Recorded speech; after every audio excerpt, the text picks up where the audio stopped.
مجھے وسوسے آتے ہیں، نماز نہ چھوڑا کریں، نماز پڑھتے رہیں، وسوسے آنے دیں۔ اور یہ وسوسے آنے جو ہیں یہ تمہارے ایمان کی دلیل ہے، یہ کوئی بری بات نہیں ہے۔ حضرت ابو بکر رضی اللہ عنہ سے ایک یہودی نے پوچھا تھا کہ ہم جب عبادت کرتے ہیں تو ہمیں وسوسے نہیں آتے؟ مسلمان کہتے ہیں ہمیں وسوسے آتے ہیں، وسوسے بھی گندے گندے آتے ہیں، کبھی عورتوں کا خیال آ جاتا ہے، کبھی نعوذ باللہ شرک کا خیال آ جاتا ہے۔ تو حضرت ابو بکر نے فرمایا میرے بھائی ایک بات بتاؤ، اگر ایک ڈاکو ایک گھر میں داخل ہو، ایک کمرے میں سونا چاندی ہے، ایک خالی ہے، وہ کس کمرے میں جائے گا؟ انہوں نے کہا جس میں سونا چاندی ہے۔ انہوں نے کہا تمہارے دل ایمان سے خالی ہیں، شیطان کو محنت کرنے کی ضرورت ہی نہیں۔ تو اس لیے اگر وسوسے آتے ہیں یہ تمہارے ایمان کی دلیل ہے، گھبرانے کی بات نہیں ہے، آنے دیں ان کو، خود نہ لے آؤ۔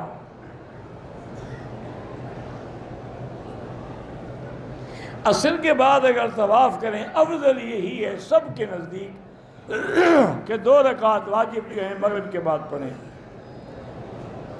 انسان اپنے غیر ضروری بال جو ہیں کم از کم 40 دن کے اندر اندر بدن کی صفائی اور بغلوں کی صفائی ضروری ہے۔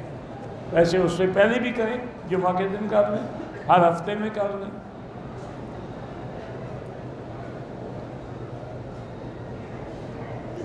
کہتے تھے کہ میری پہلی بیوی زندہ ہے لیکن آپس میں سلوک اچھا نہیں ہے، میں دوسری شادی کرنا چاہتا ہوں، تو پہلی بیوی کی اجازت کے بغیر شادی کر سکتا ہوں؟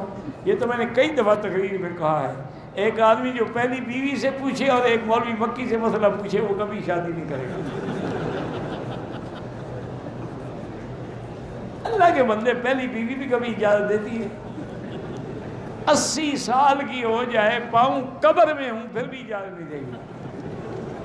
تم نے کرنی ہے کر لو، پوچھتے کیا کر رہے ہو؟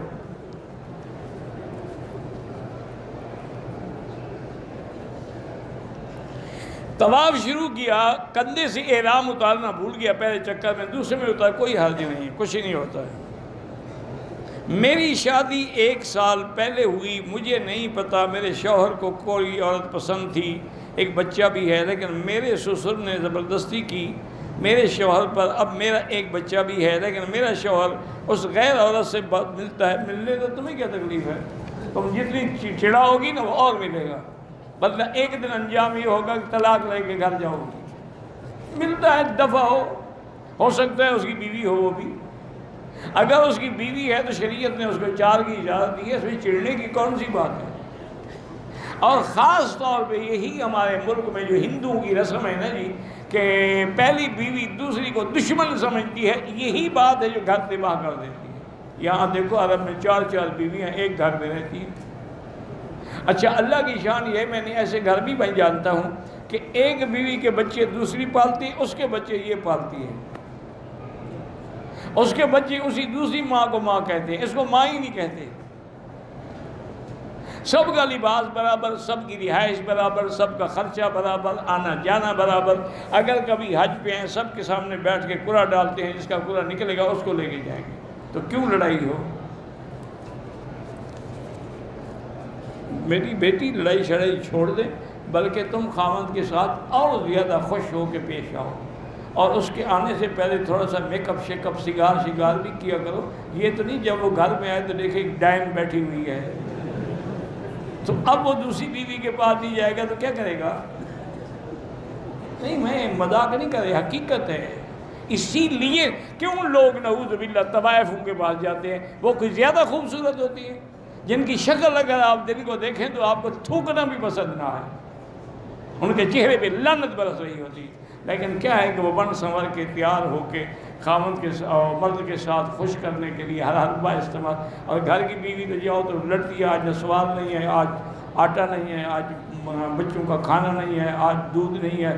اب وہ باہر سے تھکا ہوا آ رہا ہے، آگے اس نے فہرست پکڑا دی، جاؤ بازار پہلے سودا لے کے آؤ۔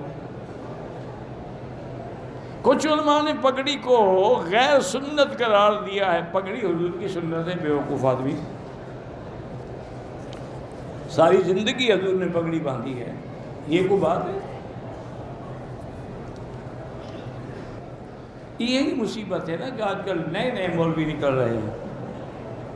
ابھی مجھے چند دن پہلے کسی نے بتایا، اللہ عالم بات صحیح ہے یا غلط ہے، چونکہ میں نے تو سنی ہے نا کہ کہ ایک مولوی ہے ہمارے پاس، میں نام نہیں لیتا تاکہ گلا ہوگا، انہوں نے فتویٰ دیا ہے کہ ہیجڑے سے بھی شادی ہو سکتی ہے۔ تو اب ہیجڑے سے شادی کا کیا مطلب ہے؟ وہ تو انگریزوں والا فیصلہ ہو گیا نا کہ مرد کی مرد سے شادی ہو سکتی ہے۔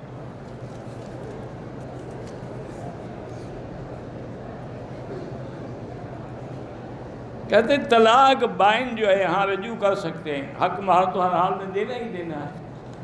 وہ تو چاہے آپ کی ایک دن بیوی سے ملاقات ہو، آپ چھوڑ دیں، طلاق دینی ہوگی۔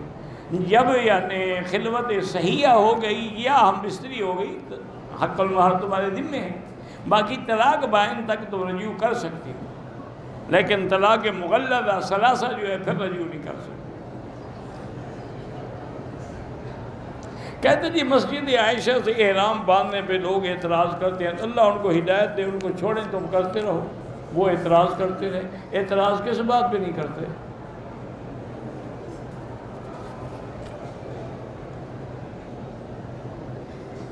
جی پی فنڈ کے جو پیسے ملتے ہیں گورنمنٹ، وہ آپ کے لیے بالکل حلال ہیں۔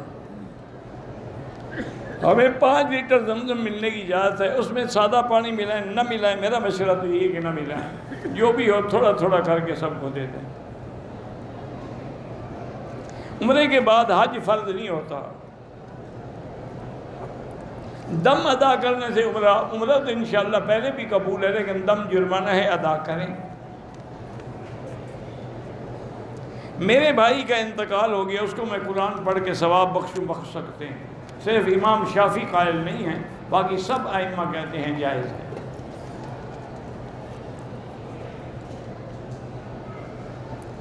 طواف کے بعد مقام ابراہیم پر 2 رکعت نماز عصر کے بعد نہ پڑھے، مغرب کے بعد پڑھے۔ کہتے ہیں کہ نام کا انسانی زندگی پہ اثر پڑتا ہے، اثر نہیں پڑتا۔ نام میں کیا رکھا ہے؟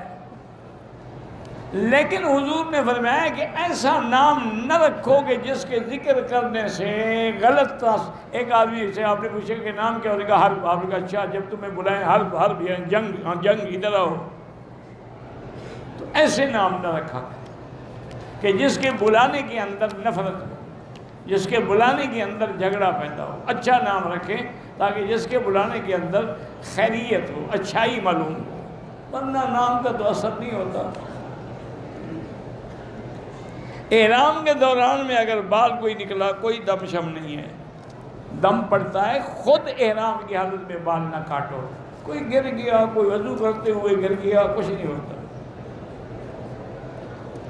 میرے والدہ کا انتقال ہو گیا ہے، ان کے لیے اگر ان کے ذمہ نمازیں ہیں تو حنفی مسلک میں فدیہ دے سکتے ہو، یعنی ہر نماز کے بدلے میں صدقۃ الفطر، گویا کہ 2 سیر گندم۔ تو اب 5 نمازیں ہوں گی، 1 وتر ہوگا 6، تو گویا کہ 12 سیر گندم روز کے حساب سے، اگر اللہ نے دیا ہے دے دیں، ورنہ بس دعا کریں۔